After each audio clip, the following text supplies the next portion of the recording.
Baiklah anak-anak sekalian kelas 11 IPA dan 11 IPS. Lanjutan materi kita, ini pertemuan kita yang kedua, itu tentang sejarah Indonesia.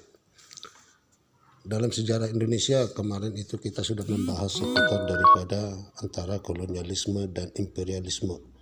Bapak berharap bahwasanya kamu telah memahami apa itu imperialisme, apa itu kolonialisme, kenapa itu muncul itu kolonialisme dan imperialisme. Perbedaan dan persamaan antara kolonialisme dan imperialisme, saya harap itu sudah Anda pahami. Nah, selanjutnya di sana kita telah menyinggung kemarin itu tentang penjelajahan samudra, aventurar, dan sedikit kita sudah memasuki petualangan oleh bangsa Portugis. Nah, selanjutnya ini saya akan masuki kembali materi itu ya, untuk penjelasan lebih dalam seputar daripada penjelajahan samudra. Bagian kedua itu petualangan, penjelajahan, dan perebutan hegemoni. Ya. Petualangan berarti upaya untuk melakukan sesuatu penjelajahan, ya, penjelajahan. Mereka bertualang untuk mencari sesuatu yang mereka inginkan. Itu yang dimaksud dengan penjelajahan, petualangan. Penjelajahan, ya, penjelajahan itu berarti mencari daerah-daerah yang mereka anggap sebagai penghasil daripada rempah-rempah. Penghasil daripada rempah-rempah. Nah, perburuan terhadap mutiara dari timur. Perburuan mutiara dari timur itu yang dimaksudkan itu adalah mencari di mana itu sebenarnya daerah sebagai penghasil oleh rempah-rempah. Nah, kemudian kita lihat di sana ada perebutan hegemoni. Hegemoni itu artinya menentang secara terang-terangan atau menanamkan pengaruh, ya, menanamkan pengaruh oleh suatu bangsa kepada bangsa lain sehingga bangsa ini menjadi bangsa yang telah dikuasai. Sekali lagi, bahwa sesuatu bangsa yang menanamkan pengaruhnya kepada sesuatu bangsa dan bangsa tersebut menjadi bangsa yang telah mereka kuasai, itulah yang disebut dengan pengaruh hegemoni. Jadi hegemoni itu berarti menanamkan pengaruh kepada bangsa lain. Ya. Soal petualangan, yang pertama kita lihat di situ adalah soal latar belakang. Ya. Eropa, ya, ini saya gambarkan itu petanya sedikit ya. Ini petanya.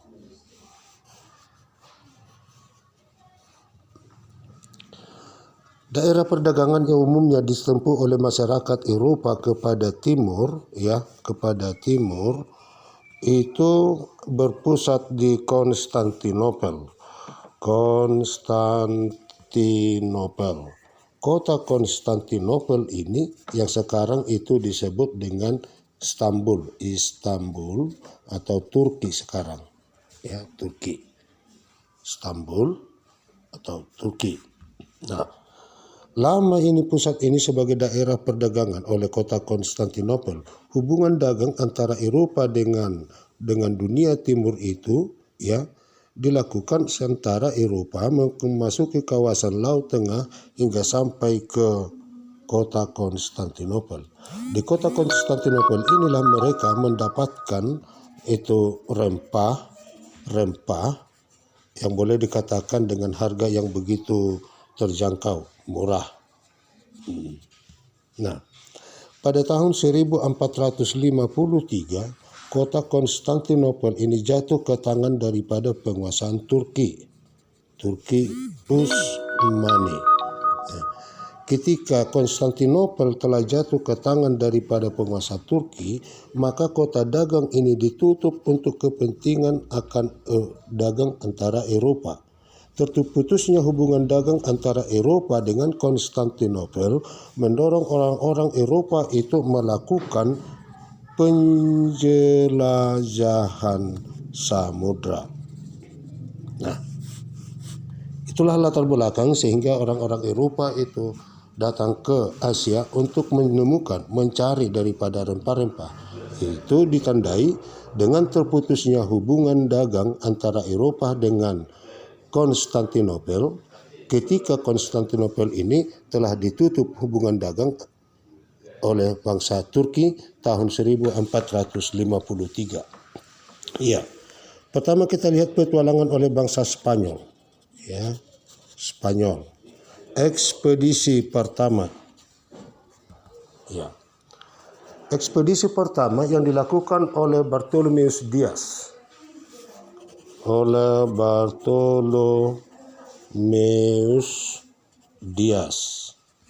Ya.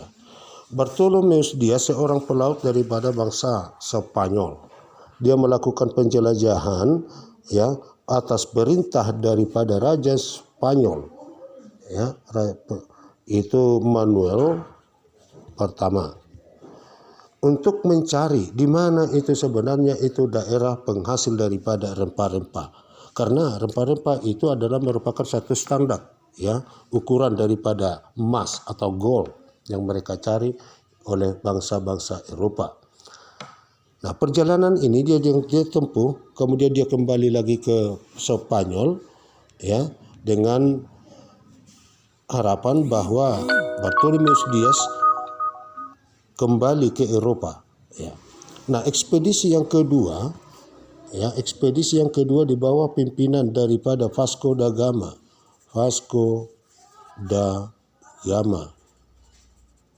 Ya.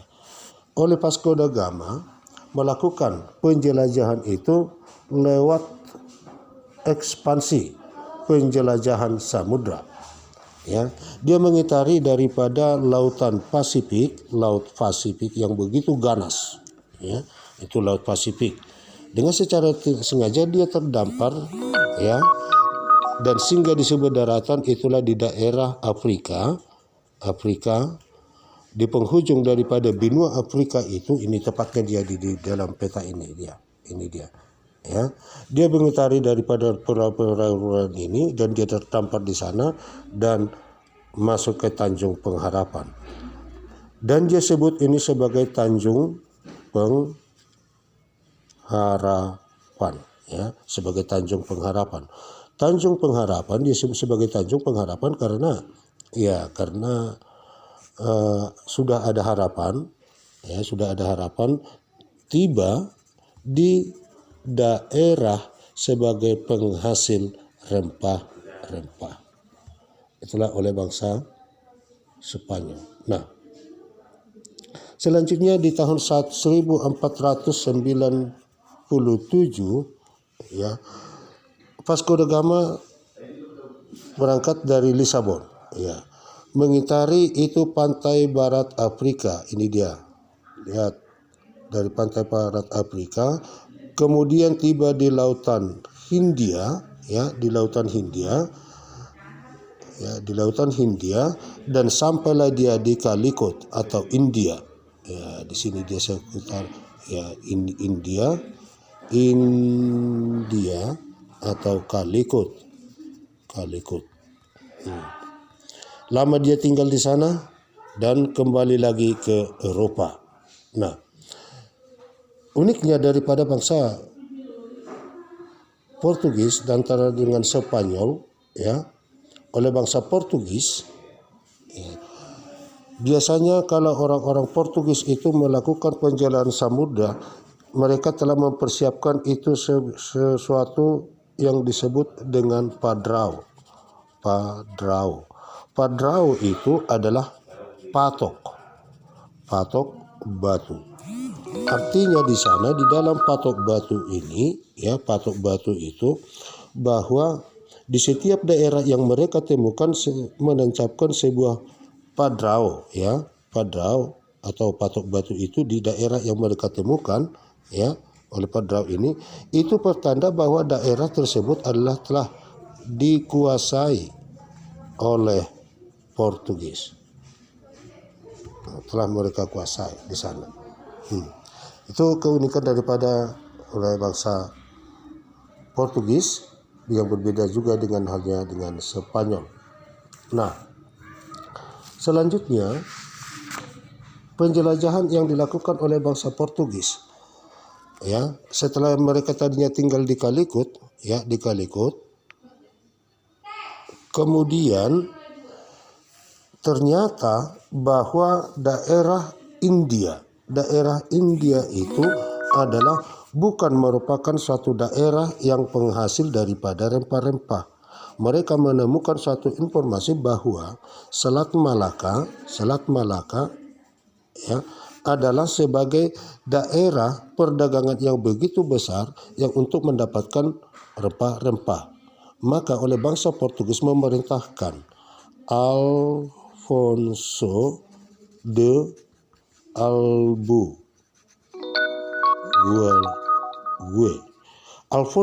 Albuquerque melakukan ekspansinya hingga sampai ke Selat Malaka tahun 1511. Maka daerah ini menjadi wilayah yang dikuasai dan mereka temukan itu daerah rempah-rempah. Sekalipun itu mendapatkan suatu komplain, ya, atau konflik terhadap penduduk setempat oleh karena kerakusan oleh bangsa Portugis itu terhadap rempah-rempah. Baik, yang kedua itu ini tadi penjelajahan bangsa Portugis, ya, saya diralat penjelajahan daripada Portugis. Ya. Kedua Spanyol. Ya, Spanyol.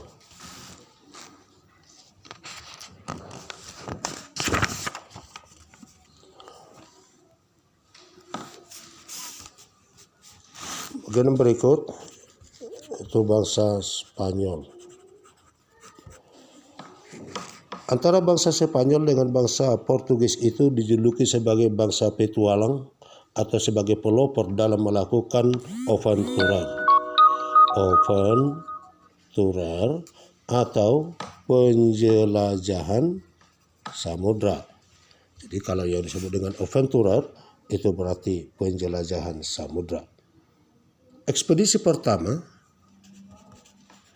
yang dilakukan oleh Columbus, nama lengkapnya adalah Christopher Columbus.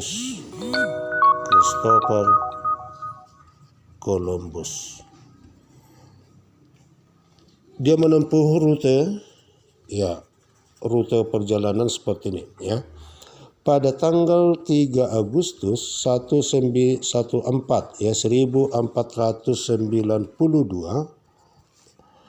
dia berangkat dari pelabuhan Spanyol, ya, terus mengitari daripada perairan Afrika dan tiba di Kepulauan Kanari. Ya, tiba di Kepulauan Kanari di Afrika. Selanjutnya dari Kepulauan Afrika atau Kanari dari Afrika dia lanjut perjalanannya hingga sampai ke Samudra Pasifik. Ya, Samudra Pasifik. Di Samudra Pasifik dia lanjut kemudian dan tiba di daerah Kepulauan Bahama, kemudian San Salvador, itulah Amerika sekarang, ya. Jadi Christopher Columbus itu, ya, yang dikatakan telah menemukan itu benua Amerika. Selanjutnya di dalam ekspedisi kedua, ya, di bawah pimpinan daripada Ferdinand Magellan.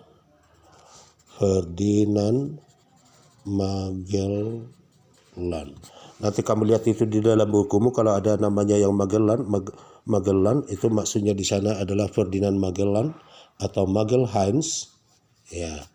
Magelhaen atau Magelhaens sama. Magelhaens, Magellan atau Magellan. Ferdinand Magellan. Nama lengkapnya adalah Ferdinand Magellan. Dia dibantu oleh seorang navigator terkenal, ya, navigator yang terkenal, itulah namanya Jan Sebastian Elcano. Jan Sebastian Elcano sebagai navigator dari Ferdinand Magellan. Ya. Dalam perjalanannya untuk mencari suatu daerah itu pada tahun 1521, rombongan daripada Magellan tiba di Kepulauan Massafa. Ya. Massafa itulah yang kemudian disebut dengan Kepulauan